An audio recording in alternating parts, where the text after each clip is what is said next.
part. Okay. So we've had what you've had to say with your nice presentation mic and a little number in the middle. That's how I do my presentations now.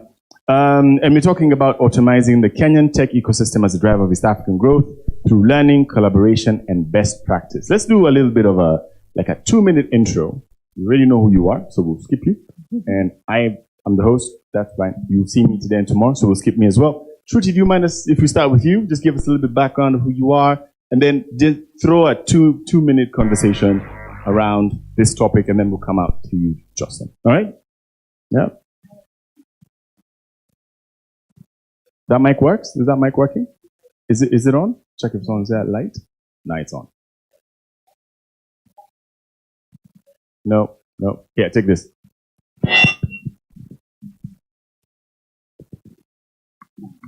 Test. Yes. Now it works. Wow. Yes. Hi, everyone. I'm Sophie Shaker. I am with the IFC. You know, you see these silver things? You see the shady stuff? This is it. Okay. Hi, everyone. I'm Shruti. I'm with the IFC. I lead our private equity and venture capital business for Africa. IFC is a fairly active investor in this space. We mostly invest through funds. So we would invest in a private equity fund or venture capital fund who then invests in companies. We also invest directly, but it's a much smaller portion of our program. We think it went off. Oh, there's back. We have a portfolio of around $2 billion across the continent. I'd say roughly evenly spread out across Northeast, South, and West. We're a double bottom line investor. We're looking for financial return, but we're also seeking impact. My background, I've been investing in this space for over 15 years globally. I was in California for a while and then moved around Asia and Africa. I love seeing the success stories emerge out of what we do. We like to see entrepreneurs succeed and to see entrepreneurs build businesses that really can make change in the market. And happy to chat with anyone here who's interested and wants to know more. He said something else. I forget what it was. Okay. Something about the tech ecosystem. Okay. And I think Mike's been talking about this morning, and I think it's so critical. I think we're consistently chasing the valuation game, which I don't think is a winning game, right? Because there's so much in terms of like raising capital that's out of your control. And if you're consistently chasing, I'm going to raise capital to get that next big valuation, and then the markets turn, you're a little bit screwed, right? So I always say, try and build a sustainable business. Figure out what it means for you, right? How can you actually meaningfully help a business grow in revenues and bottom line in a manner in which you can sort of access growth? Like the California way is grow the business. Don't care about how much money you burn. I think in Africa, it can work sometimes, but not always because there isn't the same flows of capital. So I would say when you're thinking about the tech ecosystem, look at, it's nice to see more and more capital come in, but don't be just driven by the headline of, I want to be a unicorn or a sunicorn or whatever other corn, but be driven by, I want to build a good business. Okay, I don't know how I can follow up to that incredible stuff. So my name is Joss, and I am part of the team at Startup Bootcamp Afritech. We scout, scale, and scale African startups, so early stage African startups. And we have a campus in Dakar. We have a very pan-African outlook, and that is reflected in everything that we do. We select 10 startups. I think my co-founder, Philip, has said about it, my CEO. He mentioned that we select 10 startups out of over 2,000 applicants. And so obviously it's the best of the best on the continent. And then we accelerate them for about 13 weeks, but the acceleration continues.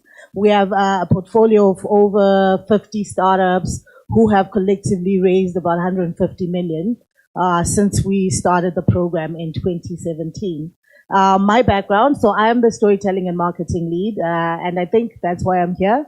Everybody keeps talking about how the story is very important, and I think my perspective on the whole Nigeria thing, I was there last week as well. And yes, the hustle is real in Nigeria, but they also know how to tell their story really well. So a Nigerian can sell you ice and you're in the middle of Alaska and you buy it. Like, yeah, that's the kind of hustle the Nigerians have. And I think because of the numbers as well, 206 million people is a large number and it's a very competitive landscape. So yeah, I'm very excited to know what is going to happen in the Kenyan ecosystem. We have about 8 Kenyan startups and they're doing quite well. They have managed, some of them have even managed to launch in Senegal based on our partnerships and everything like that. So the scaling component, I feel, is also very important, in as much as the disposable income part of things is also quite good. I think scaling into Francophone Africa is also quite an avenue that a lot of startups can utilize. So yeah. All right, let's get into it. Oh, thank you, ladies. Let's give them a hand. I always like hearing, this is so good. I'm like, you should just be quiet, Mike. We've spoken a bit. Okay, so here's the issue. Let's just play the issue on the table. Zanzibar is here. You've seen that. Have you seen Zanzibar? You seen what Zanzibar is doing? Should I update you? Zanzibar. So Zanzibar is here, and what Zanzibar has done is basically, it's done a couple of things. One, it's removed, I believe that the business, so gains tax is done. There's none like that. Your pay tax has been taken down from what I think was 30% to 13%.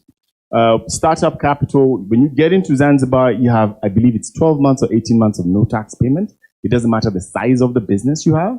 So Wasoko, for example, has got, which is downstairs, third floor. You can go pick them for me if you like, have moved or are moving the offices to Zanzibar, and they're bringing a lot of other companies in there. And there's conversations of other Kenyan companies moving in that direction. It's made it, so and this was the coolest one. So when you get to Kenya and you have a foreigner or an expat who wants to come into your business, it takes an average of a year to 2 years to get a work permit. And you have to prove to the immigration department that whatever the person is coming to do in your company, no other Kenyan can do. There's values to that, obviously. But in Zanzibar, you just show up and you're like, I'm here on a startup, get a letter from the startup, and you get a work permit for 2 years. A lot of these things are going to start shipping, and plus they have a beach. Just chill. It's nice. If you've not been to Zanzibar, you should go. It's very nice. It's beautiful, it's nice, and it's interesting. That's the first thing. But the second thing I think, which is also worth mentioning as we talk about the Kenyan tech ecosystem, is, and to your earlier point, and now to your point, we're seeing a lot of companies that are foreign founded and foreign funded being the juggernauts or the mammoths in the country. And we're finding that a lot of tech startups that are natively Kenyan, if there's ever a word like that, I don't believe in the difference, but natively Kenyan, aren't being able to bubble up top because of the skill set that those local founders have versus foreign founders. You have a Stanford kid coming through with his best homie who went to Harvard and the sister who was in Yale, and they start a shop up here. It's going to be very tough for a Kenyan who has graduated from some polytechnic, who has the same concept, to pull it off the way it's supposed to. And chances are you will invest in that much faster than you will in the company that comes out of there. So those are the two things that I'm looking at. One is policy and opportunities that Zanzibar and countries like this are opening up to, but the other is also skill set. And those two things, in my opinion, are drowning the tech ecosystem. So even as we talk about learning, collaboration, and best practice, to be honest, I'm not out here as a startup to try and help somebody else grow their business. I'm out here to try and grind and build my own. So how do we fix that problem? I put it over there, so I just want you to know it's there. Cool. So you're absolutely right, right? So the competitive landscape or the level that people are starting at is not equal, right? But there are ways in which that can become equal, right? Yes, there is. I'd say information is a huge equalizer, right? And I think the benefit of the really good schools in the world is they teach people how to learn more than anything else, right? And so that is sort of what you need. And that's something that someone can teach themselves. It's not easy, right? Now, if you have a problem figuring out how to go about solving it, most of the times the information that will help you get through that path is available now, especially with, MOOCs and the internet and other resources that are free to access. That exists. I think it's two things that I think are sort of what's a little bit limiting. One is the confidence level. Yeah. People don't feel that they can, you know, I guess, stand up in that same way, right? And where someone who's been through um, a prominent education system has got that confidence, right? And it starts from knowing, oh, I got in, and then it builds from there. And someone who hasn't been through that journey, getting that confidence boost is not easy, right? And I think maybe that's where, like you mentioned, culture, the Nigerian Kenyan difference could show up. You can ask a Nigerian a question, they will give you an answer, right? Very confidently. Exactly, right? And I'm not saying that's a good thing, it has its own pitfalls, but I think it's that confidence, I think is the first thing that, and we have to figure out how we enable that. The second thing, Mike had sort of addressed it in his pyramid structure of like what are all the aspects that feed into enabling sort of an ecosystem. And one thing that I think, like when I look at California, or even if I look at India, what happened was you had a good school that was turning out talent. You had companies that the talent could then go into and get jobs. Because a lot of what you learn and the training that you get is not just in class, right? It's on the job. And the entrepreneurs who start a company after having had some experience often succeed more than people straight out of school, right? Because they've seen other people do it, they've learned things on the job. And so in California, you had Stanford, you had HP and Xerox, and that sort of created this ecosystem where people were getting educated, were getting jobs, the education was continuing on the job, then they were leaving and starting, right? And that sort of perpetuates. Then there was Google, then there was Facebook. And in India, you started seeing the same thing after Flipkart really took off. You had the schools, you had the IITs in India, and then you had Flipkart that created like, I don't know, thousands of product managers who then went to other companies.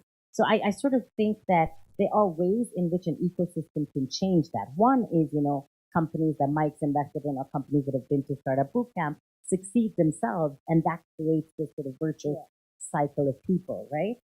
And that's sort of our goal, as it is IFC, is to sort of enable that. And so you have the schools, which I think is more of a public sector effort to improve. And then you have a confidence level, which I think is personal more than anything else. Access to information, I think, exists. And then the last piece I would say is having these companies that are employing talented people, trained people, but taking them to the next level to then become this challenge for a bit in the country, and I want to know what folks think on this side. But shall we go over that? Yeah, sure. So for me, I totally agree. And in terms of the things that need to be done, so that holistic effort is very important because it starts from a very young age. Our children are not taught to be entrepreneurial. So you're taught that being a medical doctor, being an engineer is everything, as opposed to being an entrepreneur, just having an entrepreneurial mindset in anything you do, even if you want to be a doctor or anything like that. So I think with our experience because we have this melting pot of startups, we have obviously most of our applicants are from Nigeria, but then we also have quite a lot of prolific Kenyan startups who have joined our program. We have noticed that whole character difference as well. So there's some sort of, I can't call it arrogance that Nigerians have, but then they're very forceful, right? And Kenyans are very soft. I'm Zimbabwean, so I know Zimbabweans and Kenyans are very similar. And so we're very soft when it comes to our approach, when it comes to things. And so that also has really helped their ecosystem evolve because they're very go-getter. And Kenya's like that, but also that whole problem that everybody has been alluding to, that a lot of expats are coming in and building really prolific startups, and then they're the ones who everybody invests in. But the biggest thing that I feel is going to solve that is having investors who look like us, then investing in our homegrown solutions. So if I went to a university that is local, I'm at a disadvantage if an investor is coming from Silicon Valley. But if that same investor is coming from a Kenyan university, maybe they can relate to how I'm going to approach the problem that I'm solving. So I feel that creating homegrown solutions, having an ecosystem that is built from Kenya is going to make a very big difference in how the ecosystem evolves. Mike. Been well said by my fellow panelists. I think there's two other points. One, building a business is risky, and for nations, economies who are just coming into wealth or generational wealth, it's very easy, like for Mark Zuckerberg, parents who are incredibly wealthy, to quit university and go, you can't. Like, how many, young, bright Africans who might be first generation university goers, whose parents would allow them to drop out for the business? None, or next to none. Very dangerous, and it is, and there's also a responsibility, right? Like, you are starting to make it, again, as a young African, have a large family, you're kind of wanting to do really broke through. There's a lot of people who are looking for not just capital, but support, right? So I think that is one nuance, and that will just take time as we continue to back. I think the most important thing, though, is exit. So entrepreneurs who are building businesses, getting cash out of those businesses and reinvesting. Happening so starting to see it, Aboyeti, and some of that kind of what it is for building fun, smart people. And we'll start to see that more in Kenya as long as they don't go to Zanzibar and buy boats houses, not reinvest. I would, but that's just me. Any questions so far before we go into the next question? Anyone wants to add something to that? Yes. I don't know if you have a microphone, so I'm just going to give you mine. Yeah. Thank you so much. My name is Ronald Mguiga. I'm the CEO of Market Cycles. My question is about the branding between I would say African founders, and then we have seen startups that have, let's say, two co-founders, one from Africa and one from Europe or US. It's live so fast, and we've seen startups that have only one. It's on co-founders all from Africa, not being at the same rate. So, what do you think brings that? Not being at the same rate. And when the difference between a hybrid team and a local team. Hybrid teams tend to accelerate much faster than local teams do. So, is your question how do we see them as different, or what is the fundamental difference? Answer both of those. Yeah, so it depends on the people. So, I think the challenge of, we talk about kind of Africa. What is Africa? Is it a passport? Is it a color? Is it an identity? Is it an understanding? Is it a commitment? So I think those are all very important nuances to bear in mind. And I think we oversimplify it sometimes as a future. So a practical difference is someone comes from outside of the continent, right, to build a business here. They have connections outside of the continent. Yeah. One of the most unfortunate things in the African ecosystem is that the people who have the money here are not investing in the ecosystem, right? They're building properties, they're hiding their money, they're taking it offshore. People who amass wealth in Africa are doing everything they can to get the money outside Africa. And so I think we also do need to give kudos and to be thoughtful of those people who are not from the continent, who are actually bringing money into the continent and taking the risk that local capital is not yet ready or willing to take. So that's one of the key differences is access to capital. Then maybe it's a university network. Maybe it's telling the story in a way that the venture investor wants to hear. But I think education is key, right? So everyone can learn to do that. Everyone can learn, build a nice deck. But you also have to need to understand, what does a nice deck look like? Even design, even how I structure information. How do I talk about market size in a way that's compelling? Do I just say it's this many people? Or do I talk about total addressable market, serviceable market, and obtainable market? And those are all useful things to understand. Everyone can learn those, so I think we need to do a better job of communicating to everyone, right, what that information is, how to communicate that. I think the venture fellowship we have does that. Let's start a boot camp. the accelerators do that. I think CPFI got a lot of different ecosystem organizations in place. So Will, come on.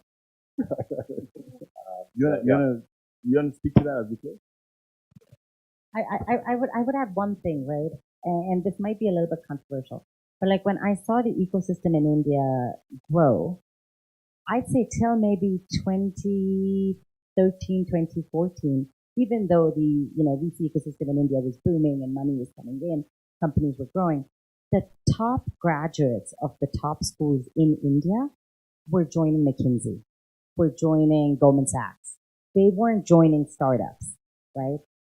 When you started seeing that change was when you started seeing sort of that tremendous growth, because you had the brightest talent locally going to entrepreneurship. And there are a couple of market level events that influence how that moves, because that was around the time you started seeing sort of more active global venture investors in India. You started seeing exits. I think one of the seminal exits in India was Taxi for Sure, which was like an Uber competitor that got acquired for Ola for a very large amount of money. And all of a sudden, that thought process of, we're trained to be lawyers, we're trained to be doctors, because Indian mindset is still very similar to that. That started to change, right? People were like, wait, I can be successful. I can have like a meaningful sort of job as well as economic growth by being an entrepreneur, as opposed to just seeking the highest paying job that will give me a paycheck. And that shift, I think we haven't yet seen that happen in a meaningful way on the continent, but it's starting to. And I think that's when you'll start seeing a lot more locally funded businesses raising the same type of capital. I think just to add on, and maybe as we're wrapping up, you're totally right when it comes to the mindsets part of things. And I feel that we shouldn't be too hard on ourselves, because we're still very early when it comes to the Silicon Valley. Took forever to build, and we're just a few years into all of this. So of course there's these changes that need to happen, but then there has been an emergence of really good ecosystem enablers who are really doing their best to help us learn how to do the right pitch deck, tell the story right, and all of that. So yeah, time will tell, but the Kenyan ecosystem is going to do much better. I feel you guys are already doing better. It's just the comparative analysis with Nigeria is what is holding people back. Let's just not compare, because Nigeria is a different animal. Just getting water is a struggle. But yeah, mobile money is doing so much better in Kenya. In Nigeria, they have failed. They're really struggling to have an uptake of it. So yeah, every context is different. So let's do what our context does best and amplify that.